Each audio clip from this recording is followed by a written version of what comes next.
សួស្តីអ្នកនាងថ្ងៃនេះយើងនឹងប្រាប់អ្នកនាងពីរបៀប enchant ឲ្យម៉ែអ្នកនាងហ្នឹងគឺវាយស្រួលហ្នឹងគឺដូចទៅនឹងវីដេអូរបស់បងមេតានីចឹងគេថាឥឡូវនេះខ្ញុំនឹងធ្វើការបង្ហាញពីការវាយរបស់ខ្ញុំដោយមួយ enchant និងមួយទៀតអត់ enchant ហ្នឹងទៅចឹងឥឡូវមើលពីពេលអត់ enchant ថាវាយទៅលើតួអង្គឬក៏ iron golem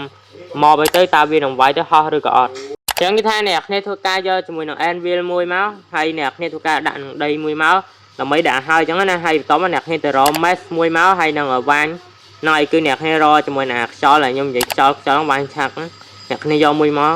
អញ្ចឹងគេថាឥឡូវខ្ញុំនឹងធ្វើការយក iron golem ដើម្បីតេស្តអ្នកគ្នាមើលពេលដែលខ្ញុំវាយទៅតើវាហោះឬក៏អត់ដូចទៅក្នុងវីដេអូរបស់គេអត់អញ្ចឹងអ្នកទាំងអស់គ្នាឥឡូវខ្ញុំធ្វើការដាក់វាសិនអញ្ចឹងឥឡូវខ្ញុំធ្វើការវាយអ្នកគ្នាមើល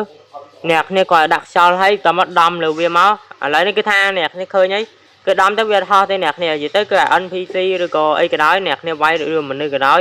ឬក៏មកក៏ដោយគឺអ្នកគ្នាវាយទៅលើវាគឺវាយវាអត់ហោះដូចទៅក្នុងវីដេអូរបស់គេទេអញ្ចឹងគឺថាដោយសារតែអ្នកគ្នាអត់ enchant ហ្នឹងទៅអញ្ចឹងឥឡូវយើងទៅមើលពីអីគេដែល enchant ឲ្យធ្វើឲ្យវាយហោះអញ្ចឹងណាព្រោះថាអ្នកខ្លះគាត់អត់ដឹងទេរបៀប enchant វាតែឥឡូវខ្ញុំធ្វើការបង្ហាញពីការ enchant របស់វាថាយើងដាក់ enchant នេះខ្លះដើម្បីអាចធ្វើការវាយឲ្យហោះចឹងគឺថាងាយស្រួលមែនតើអ្នកគ្នាគ្រាន់វាយពីថា WIND មកដែលមានន័យថាវាញហើយអ្នកគ្នារកជាមួយនឹងវាញបើហើយវាញបើវាមាន1 2និង3 level 1 level 2 level 3ចឹងអ្នកគ្នាធ្វើការយក level 3មកបើអ្នកគ្នាចង់បានវាយទៅហោះស្រួលចឹងអ្នកគ្នាចឹងយក level 3មកហើយអ្នកគ្នាធ្វើការ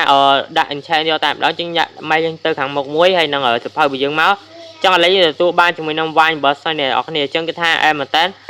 ឡូវយើងធ្វើការតេស្តរបៀបការវាយអ្នកនរគ្នាចាឥឡូវយើងធ្វើការវាយអ្នកគ្នាមើលចឹងអ្នកគ្នាគ្រាន់តែកាន់ខ្យល់នៅម្ខាងមកហើយធ្វើការកាន់ mesh មកអ្នកគ្នាធ្វើការដំមកឥឡូវនេះគឺថាវាហោះខ្ពស់មែនតើអញ្ចឹងគឺដោយវីដេអូគេអ្នកគ្នាអញ្ចឹងគឺថាងាយស្រួលមែនតើអ្នកគ្នាអាច combo មួយស្ពាលទៀតគឺរត់តែលយតែម្ដងឬក៏ Elytra អញ្ចឹងទៅអ្នកគ្នាអញ្ចឹងឥឡូវយើងធ្វើការ combo វាអីចឹងណាអញ្ចឹងហ្នឹងគឺថាចាំវីដេអូក្រោយអញ្ចឹងដោយអ្នកគ្នាបានឃើញអញ្ចឹងគឺនេះគឺជាតបពីការ enchant របស់យើងហើយគឺថាយើងអាចដំវាបានខ្ពស់មែនតើហើយក៏ជាភាពងាយស្រួលដើម្បីយើងមើល enemy រត់ផងដែរហើយណាអ្នកគ្នាចង់វីដេអូក៏មានតែប៉ុណ្្នឹងដែរអ្នកគ្នាកុំភ្លេចជួយចុច like ក៏ដូចជា subscribe ឲ្យខ្ញុំម្នាក់អុយផងអញ្ចឹងមានតែប៉ុណ្្នឹងទេបាយ